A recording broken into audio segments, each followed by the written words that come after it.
શહેરમાં કારેલીબાગ વિસ્તારમાં આવેલી જીવન સાધના શાળામાં આજે ગુજરાતી માધ્યમના ભૂતપૂર્વ વિદ્યાર્થી તેમજ શહેરના નામાંકિત ચાર્ટર્ડ એકાઉન્ટન્ટ રાજેશ નાગદાના હસ્તે ધ્વજવંદન કરવામાં આવ્યું હતું.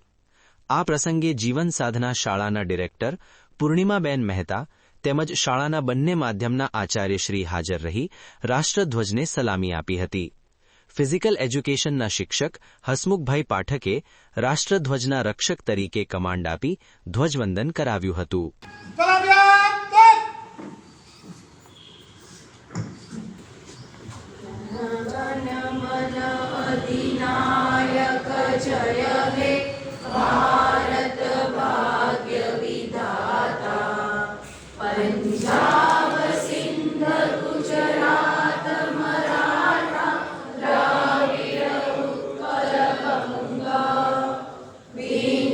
Himalaya.